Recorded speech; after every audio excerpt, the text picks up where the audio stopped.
এই 4 জনের অপারেশন আমরা আজকে করলাম। সবাই একটু কাছাকাছি আসি ভাই, একটু সামনে আসি। হ্যাঁ আচ্ছা, যেহেতু আজকে অপারেশন হয়েছে, কিছু বিষয় আমাদের মাথায় রাখতে হবে। যেসব বিষয় আমাদের সাথে হবে এবং হওয়াটা স্বাভাবিক, যেটা হলে আমরা ঘাবড়াবো না, এবং কিছু বিষয় আমাদের মাথায় রাখতে হবে, ওইটা হইলে আমাদের জানাতে হবে। ভালো মন্দ সব দিকই আমাদের জেনে রাখতে হবে। প্রথম কথা হচ্ছে যে আমরা তো বুকের মধ্যে স্যালাইন দিয়ে বুকটা বালিশের মতো ফুলাই ফেলছিলাম না, মনে আছে?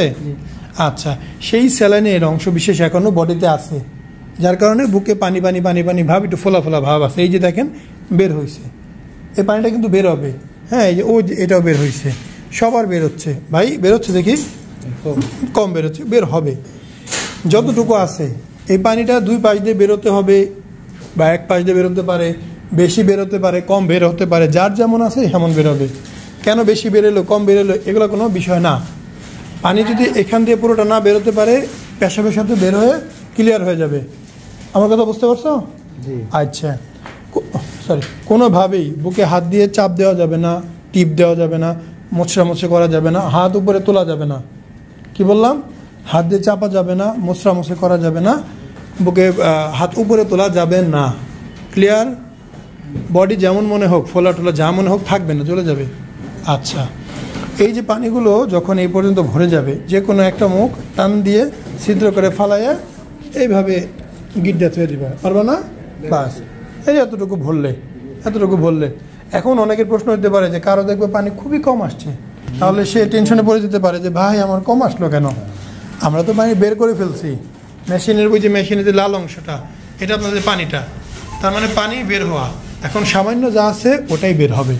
এবং তার মধ্যে সারাদিন আপনারা কিন্তু বারবার ওয়াশরুমে যাচ্ছেন, পেশাব হচ্ছে, কেন হচ্ছে? স্যালাইনের জন্য। এই স্যালাইনের মাধ্যমে কিন্তু বের হয়ে গেছে, হয়েছে না? তো পানি বেশি কম নিয়ে কোনো টেনশন নাই। আচ্ছা, আরেকটা বিষয়, এই যে পানিগুলো কখনো যদি মনে হয় এটা পানি আর এরকম তরল না, শক্ত চাকা চাকা ব্লাড জমাট বাঁধা ব্লাড, সেক্ষেত্রে 2-1 ফোঁটা হইলে সমস্যা নাই। বেশি হইলে আমাদের ফোন দিতে হবে, আমরা বিষয়টা দেখব। মনে থাকবে ভাই? কি বলছি? যে এই পানির থেকে, হ্যাঁ জি, পানি থেকে যদি শক্ত চাকা চাকা হয়, ভাই বুঝতে পারছেন যে পানি পানি থাকবে না, শক্ত চাকা চাকা, সেটাও ব্লাড ক্লট, ওইরকম হলে আমাদের জানাইতে হবে। সামান্য যদি 2-1 সিমটি বেরোয়, ওটা কোনো ম্যাটার না। আচ্ছা, হ্যাঁ, তারপরে হচ্ছে এই যে বেল্টটা পরাইছি, বেল্টটা খোলা যাবে না, যেহেতু কাপড়ের বেল্ট, এটা লুজ হয়ে যাবে। হয়তো আপনারা ফিল করতে কম পারবেন, কিন্তু চেষ্টা করবেন যে 2 থেকে 3 ঘন্টা পর পর বেল্টটা একটু টাইট করে নেওয়ার, তাহলে গ্রিপটা ভালো থাকবে। হ্যাঁ, উপর দিকে যত পারেন উপর দিকে টার্গেট করে দিবেন। আচ্ছা, যদি কখনো দেখেন যে বেল্টের নিচে প্রচণ্ড জ্বালা করতেছে, হ্যাঁ খুব জ্বালা করতেছে এবং ফুলতেছে, মনে হচ্ছে যে ফুলতেছে, জ্বালা করে এবং ফুলতেছে, বলে পাম্প দিলে যেরকম ফুলে এরকম ফুলতেছে, জ্বালা করতেছে, তাহলে বেল্টটা খুলবেন। খুলে চেক করবেন যে কোথাও কোনো কালো হয়ে নীল হয়ে ফুলে উঠছে কিনা। নর্মালি কালো দাগ কিন্তু বডিতে দেওয়া আছে, এই যে কালো দাগ দেখেন, এগুলো হলো দাগ, এরকম না, নীল হয়ে কালো হয়ে, মানে মানুষকে আঘাত করলে যেরকম কালো হয় ওরকম কালো হয়ে ফুলে উঠছে কিনা। যদি ফুলে ওঠে সেক্ষেত্রে আমাদের সাথে জানাবেন, আমরা হয়তো বা রাতে না পারলেও সকাল সকাল দ্রুত ব্যবস্থা নিতে পারবো। ওকে। আসসালামু আলাইকুম, মোহাম্মদ শাকিল হোসেন বলছি। 2017 সাল থেকে আমরা গাইনোকমার্সি নিয়ে নিয়মিত কাজ করছি এবং ভিডিও প্রকাশ করছি।